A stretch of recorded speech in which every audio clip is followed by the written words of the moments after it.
My name is Semakula Seuman. Today I'm going to talk about theatre for development and how it can be used to curb corruption in Uganda. First and foremost, theatre for development is the use of theatre to bring about social and political change in a given community. For the case of Uganda, I'm going to first give you a simple history. Uh, for so many years, theatre in Uganda has been used to bring about change in the country. We all remember in the 70s when AIDS came in Uganda, the government used theatre for development to help spread awareness about AIDS. By then, many people were dying, many people were calling AIDS a witchcraft thing. So the government had to come in to bring about awareness about this disease. So they use students from Makerere University to spread the information about AIDS. But here we are now that theatre is underlooked by the government, yet theatre can be used to bring about change in the community. How? We have many graduates from Makerere University who have mastered in theatre for development.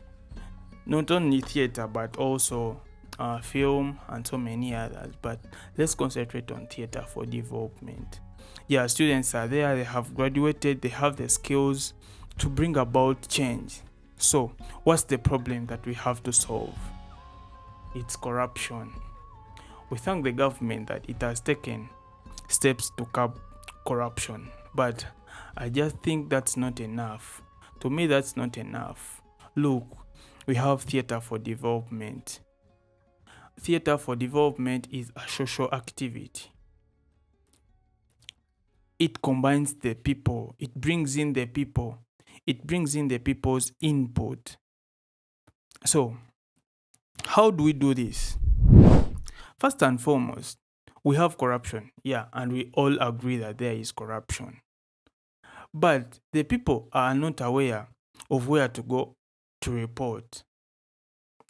This is where I come in to suggest that theatre for development can be a better method to be used to create awareness among the people. How? These students from Makerere University can be used as a tool to cause this awareness. They can be mobilized and taken to villages, towns, to spread the gospel about corruption. We see the government is bringing in the marching in Kampala town. Okay, that's not a bad idea because it brings in awareness. But look, just marching would do better. But guess what? You have these students on board. They tell you their plans, how they plan to go about it. Of course, you have to be with a work plan. These students get on the drawing board, share how are we going to approach this. We have to go to different regions. That means we need interpreters and all that. I just feel like theatre for development is social, right? And since we are dealing with corruption, this is among the people.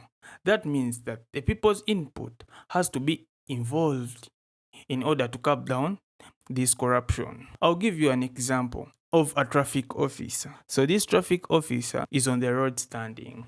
Kati ow'emmotoka najja, emipiira mifu, side mirror yayatika, but because he has some money, ajayimiriza this taxi. The driver will go out.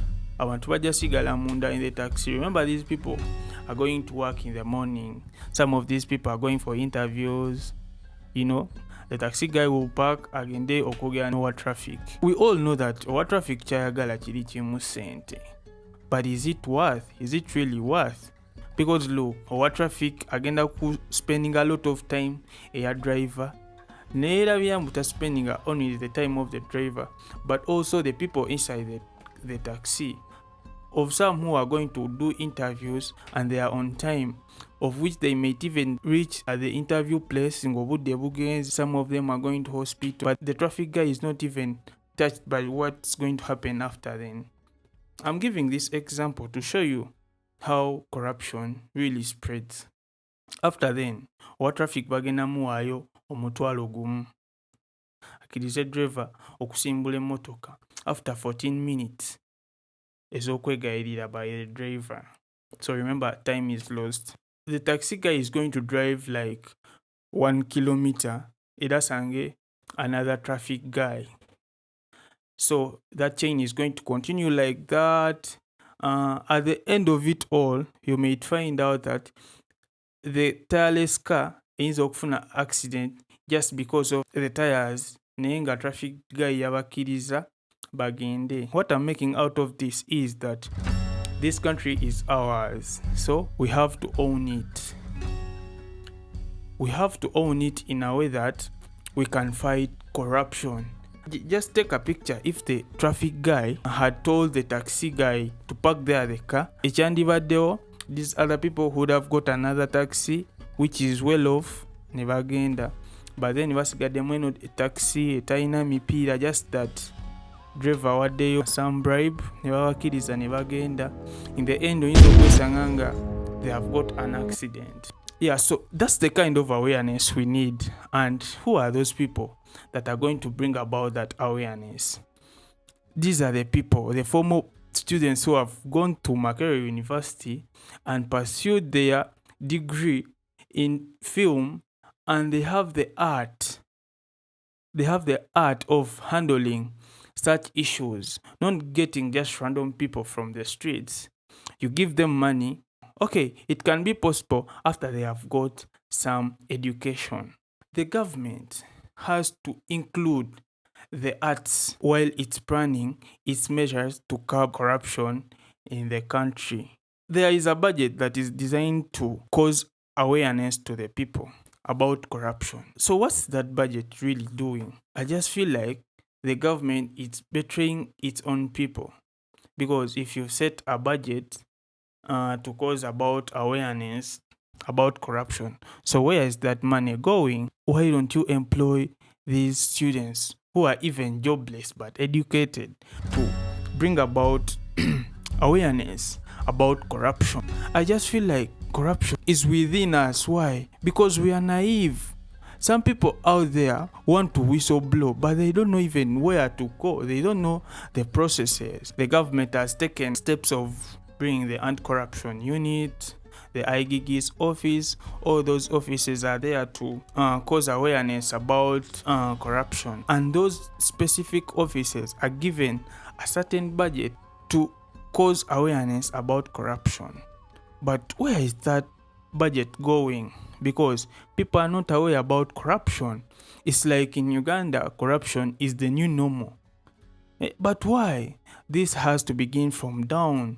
When a child is just in their primary school, in their kindergarten, that's where we have to begin. And it's possible. It's just a matter of designing a chain.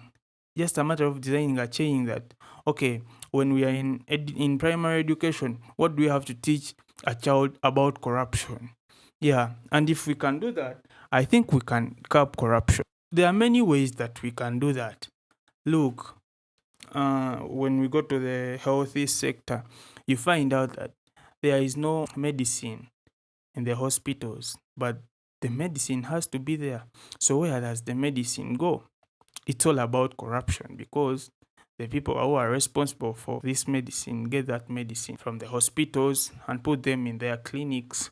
And guess what happens? So when you go there, they just prescribe for you the drugs. Then they tell you go to the nearby clinic to get that same medicine. And guess where they get it from? They get it from the government hospitals and then put it in their small clinics.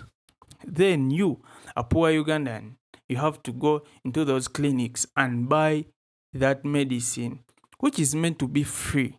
But why? All in the guise of corruption. I won't say that corruption in Uganda is at its infant stages. No.